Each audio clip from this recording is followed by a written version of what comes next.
ಎಲ್ಲರಿಗೂ ನಮಸ್ಕಾರ ಸ್ನೇಹಿತರೆ. ಕರ್ನಾಟಕದಲ್ಲಿ 10 ಲಕ್ಷ ರೈತರ ಕೈತಪ್ಪಿದ ಕಿಸಾನ್ ಸಮ್ಮಾನ್ ಯೋಜನೆ. ಯಾರೆಲ್ಲ ಹೆಸರು ಕ್ಯಾನ್ಸಲ್ ಆಗಿದೆ? ಪಿಎಂ ಕಿಸಾನ್ ಹಣ ಬಾರದೆ ಇದ್ದಂಥವರು ಏನು ಮಾಡಬೇಕು? ಇದರ ಜೊತೆಗೆ ರೈತರ ಖಾತೆಗೆ ಪಿಎಂ ಕಿಸಾನ್ 20ನೇ ಕಂತಿನ ಹಣ ಈ ದಿನಾಂಕದಂದು ಬರಲಿದೆ. ಇದರ ಬಗ್ಗೆ ಕಂಪ್ಲೀಟ್ ಡೀಟೇಲ್ಸ್ ಪಡೆಯಲು ವಿಡಿಯೋವನ್ನು ತಪ್ಪದೇ ಕೊನೆವರೆಗೂ ನೋಡಿ.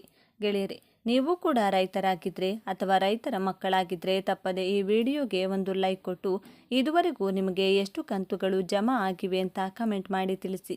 ಹಾಗೆ ಇದೇ ರೀತಿ ಉಚಿತವಾಗಿ ಮಾಹಿತಿಗಳನ್ನು ನೋಟಿಫಿಕೇಷನ್ ಮೂಲಕ ಪಡೆಯಲು ನಮ್ಮ ಚಾನಲನ್ನು ಸಬ್ಸ್ಕ್ರೈಬ್ ಮಾಡಿಕೊಂಡು ಪಕ್ಕದಲ್ಲಿ ಬರುವ ಬೆಲ್ಲೈಕಾನ್ ಮೇಲೆ ಕ್ಲಿಕ್ ಮಾಡಿ.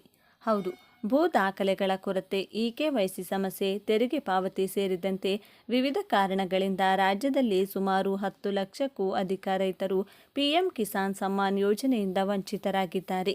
ರಾಜ್ಯದಲ್ಲಿ ಗರಿಷ್ಠ ಮಟ್ಟದ ರೈತರು ಅಂದರೆ 54 ಲಕ್ಷಕ್ಕೂ ಅಧಿಕ ರೈತರು ನೋಂದಣಿ ಮಾಡಿ ಈ ಪಿಎಂ ಕಿಸಾನ್ ಯೋಜನೆಯ ಲಾಭ ಪಡೆಯುತ್ತಿದ್ದರು. ಈ ಪೈಕಿ 44,20,000 ರೈತರಿಗೆ ಮಾತ್ರ ಈ ಯೋಜನೆಯ ಲಾಭ ಸಿಗುವಂತಾಗಿದೆ. ಪ್ರತಿ ಕಂತಿನ ಸಂದರ್ಭದಲ್ಲಿ ರೈತರ ಸಂಖ್ಯೆ ಏರುಪೇರಾಗುತ್ತದೆ. ಯಾಕೆಂದರೆ ರೈತರ ನೋಂದಣಿ ಕಾರ್ಯ ನಿರಂತರವಾಗಿ ಪ್ರಕ್ರಿಯೆಯಾಗಿರುತ್ತದೆ. ಆದರೆ ಅರ್ಹರನ್ನು ಸೇರಿಸುವುದು ಹಾಗೂ ಅನರ್ಹರನ್ನು ತೆಗೆಯುವ ಪ್ರಕ್ರಿಯೆ ನಡೆಯುತ್ತಲೇ ಇರುತ್ತದೆ. ಇದನ್ನು ಗ್ರಾಮ ನೋಡಲ್ ಅಧಿಕಾರಿಗಳು ಪರಿಶೀಲಿಸುತ್ತಾರೆ. ಹೌದು, 2019 ನಂತರ ಖಾತೆ ಮಾಡಿಸಿಕೊಂಡ ಲಕ್ಷಾಂತರ ಮಂದಿಗೆ ಈ ಯೋಜನೆಯ ಲಾಭವೇ ಸಿಗ್ತಾ ಇಲ್ಲ. ಇದಕ್ಕೂ ಮೊದಲು ಯಾವ ರೈತರು ತಮ್ಮ ಹೆಸರಿನಲ್ಲಿ ಖಾತೆ ಹೊಂದಿರ್ತಾರೋ ಅಂಥವರು ರೈತ ಸಂಪರ್ಕ ಕೇಂದ್ರಗಳಲ್ಲಿ ಆಧಾರ್ ಮತ್ತು ಪಹಣಿಯೊಂದಿಗೆ ಫ್ರೂಟ್ಸ್ ಐಡಿ ತಂತ್ರಾಂಶದಲ್ಲಿ ಹೆಸರು ನೋಂದಣಿ ಮಾಡಿಸಿಕೊಂಡು ಇಕೆವೈಸಿಯೊಂದಿಗೆ ಕಿಸಾನ್ ಸಮ್ಮಾನ್ ಯೋಜನೆಯ ಲಾಭ ಪಡೆಯಬಹುದಿತ್ತು. ಒಂದು ವೇಳೆ ಈ ಯೋಜನೆಯ ಲಾಭ ಪಡೆಯುತ್ತಿದ್ದ ಜಮೀನಿನ ಮಾಲೀಕರು ನಿಧನ ಹೊಂದಿದ್ರೆ, ಇತರ ವಾರಸುದಾರರು ಪೌತಿ ಖಾತೆ ಮಾಡಿಸಿದ್ರೆ ಆಗ ಅವರು ಈ ಯೋಜನೆಗೆ ಅರ್ಹರಾಗ್ತಿದ್ರು. ಆದರೆ ಕೇಂದ್ರ ಸರ್ಕಾರದ ಮಾರ್ಗಸೂಚಿಯಂತೆ 2019 ನಂತರ ಜಮೀನು ಖರೀದಿಸುವವರು ಇದರ ವ್ಯಾಪ್ತಿಗೆ ಬರುವುದಿಲ್ಲ ಅಂತ ಕೃಷಿ ಇಲಾಖೆ ಹೇಳ್ತಿದೆ. ಪಿಎಂ ಕಿಸಾನ್ ಸಮ್ಮಾನ್ ಯೋಜನೆಗೆ ನೋಂದಣಿಯು ನಿರಂತರ ಪ್ರಕ್ರಿಯೆ. ಅಂದರೆ ಅನರ್ಹರನ್ನು ತೆಗೆಯುವ, ಅರ್ಹರನ್ನು ಸೇರ್ಪಡೆ ಮಾಡುವ ಕೆಲಸ ಸದಾ ಪ್ರಗತಿಯಲ್ಲಿರುತ್ತದೆ.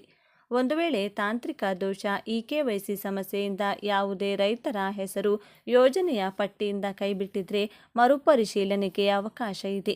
ಆದ್ದರಿಂದ ರೈತರು ರೈತ ಸಂಪರ್ಕ ಕೇಂದ್ರಗಳಿಗೆ ಹೋಗಿ ಮತ್ತೊಮ್ಮೆ ಇಕೆವೈಸಿ ಮಾಡಿಸಿದರೆ ಅರ್ಹರಿಗೆ ಬಾಕಿ ಸೇರಿಸಿ ಹಣವನ್ನು ನೀಡಲಾಗುವುದು. ಹೀಗಾಗಿ ಅರ್ಹರಿಗೆ ವಂಚನೆಯಾಗುವುದಿಲ್ಲ ಅಂತ ಕೃಷಿ ಇಲಾಖೆ ನಿರ್ದೇಶಕರವರು ತಿಳಿಸಿದ್ದಾರೆ. ಹೌದು, ರಾಜ್ಯದ ಫಲಾನುಭವಿಗಳು ರಾಜ್ಯದ 44,20,000ಕ್ಕೂ ಅಧಿಕ ರೈತ ಫಲಾನುಭವಿಗಳಿಗೆ ಕೇಂದ್ರ ಸರ್ಕಾರದಿಂದ ಒಟ್ಟಾರೆ 884.01 ಕೋಟಿ ರೂಪಾಯಿಗಳನ್ನು ಪ್ರಧಾನಮಂತ್ರಿಯವರು ರೈತರ ಆಧಾರ್ ಜೋಡಿತ ಬ್ಯಾಂಕ್ ಖಾತೆಗಳಿಗೆ ವರ್ಗಾವಣೆ ಮಾಡಿದ್ದಾರೆ. ಹೌದು, ಪ್ರಧಾನಮಂತ್ರಿ ಕಿಸಾನ್ ಸಮ್ಮಾನ್ ನಿಧಿ ಯೋಜನೆಯಡಿ ಇದುವರೆಗೂ 19 ಕಂತುಗಳಲ್ಲಿ ಹಣವನ್ನು ಒದಗಿಸಲಾಗಿದೆ. ಈಗ ರೈತರು 20ನೇ ಕಂತಿಗಾಗಿ ಕಾಯುತ್ತಿದ್ದಾರೆ. ಈ ಹಿಂದೆ ಪ್ರಧಾನಮಂತ್ರಿ ನರೇಂದ್ರ ಮೋದಿಯವರು ಫೆಬ್ರವರಿ 24, 2025ರಂದು ಬಿಹಾರದ ಬಾಗಲ್ಪುರಕ್ಕೆ ಭೇಟಿ ನೀಡಿ ಬಾಗಲ್ಪುರದ ಕಾರ್ಯಕ್ರಮದಲ್ಲಿ ಎಲ್ಲ ರೈತರಿಗೆ ಪಿಎಂ ಕಿಸಾನ್ ಹಣವನ್ನು ಬಿಡುಗಡೆ ಮಾಡಿದ್ರು. ಈಗ ಪಿಎಂ ಕಿಸಾನ್ 20ನೇ ಕಂತಿನ ಹಣ ಬಿಡುಗಡೆ ಕುರಿತು ಕೇಂದ್ರ ಸಚಿವ ಶಿವರಾಜ್ ಸಿಂಗ್ ಚೌಹಾಣ್ ಅವರು ರಾಜ್ಯದಲ್ಲಿ ನಡೆದ ಕಾರ್ಯಕ್ರಮವೊಂದರಲ್ಲಿ ಪಿಎಂ ಕಿಸಾನ್ ಯೋಜನೆಯ 20ನೇ ಕಂತನ್ನು ಇದೇ ಜೂನ್ ತಿಂಗಳಲ್ಲಿ ಬಿಡುಗಡೆ ಮಾಡುವುದಾಗಿ ದೃಢಪಡಿಸಿದ್ದಾರೆ. ಆದ್ದರಿಂದ ಯಾವುದೇ ರೈತರು ಈ ಯೋಜನೆಯಿಂದ ವಂಚಿತರಾಗಬಾರದು. ಹಾಗಾಗಿ ಈ ಮಾಹಿತಿಯನ್ನು ನಿಮ್ಮೆಲ್ಲ ಸ್ನೇಹಿತರಿಗೂ ವಾಟ್ಸಪ್, ಫೇಸ್ಬುಕ್ ಮೂಲಕ ಶೇರ್ ಮಾಡಿ ತಿಳಿಸಿ. ಧನ್ಯವಾದಗಳು.